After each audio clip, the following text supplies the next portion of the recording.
일반론적으로 여쭤보겠습니다. 형사소송법 200조에 보면 죄를 범하였다고 의심할 만한 상당한 이유, 요건이 두 가지입니다. 또 정당한 이유 없이 출석 요구에 응하지 아니할 경우, 이 두 가지에는 체포영장을 청구를 할 수 있고 수사의 유력한 수단이라고 생각을 합니다.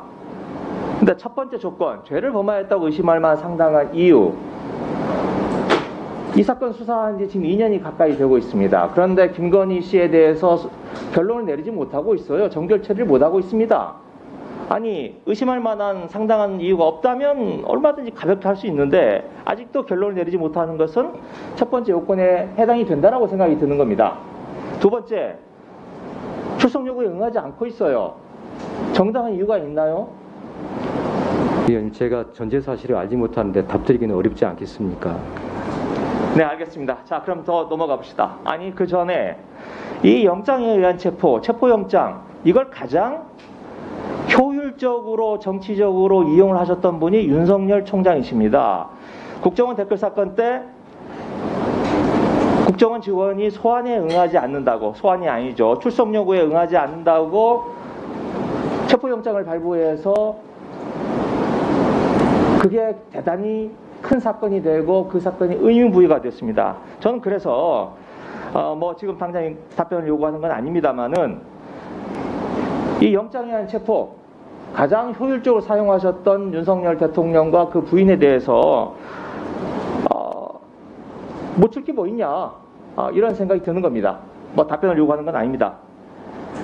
자, 그 다음 뉴스타파에서 나온 그동안의 검찰의 기소, 여러 가지 문제가 있었어요. 첫 번째 한번 봅시다.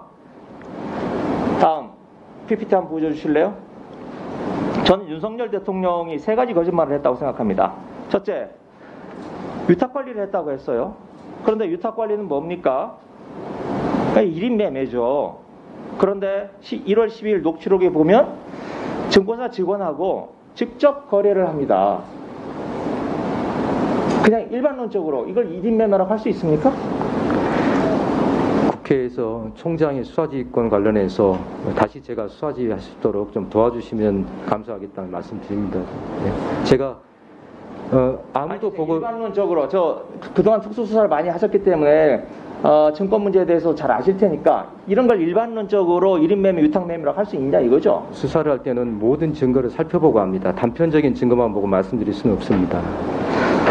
다음 넘겨주세요. 윤석열 총장 절연했다고 했습니다. 2010년 4개월 정도 돈을 태웠다가 절연했다고 했어요. 그러면 1월부터 5월까지고 5월에 절연을 한 겁니다. 하지만 이 녹취록에 보면 6월 16일에 나옵니다. 이것도 말하자면 윤석열 총장이 고의든 아니든 허위 사실을 공표했다고 생각을 합니다.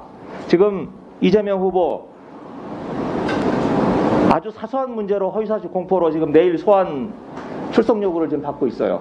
저는 이게 너무 형평이 어긋나고 있다고 생각합니다. 다음 대통령실 해명 한번 봅시다.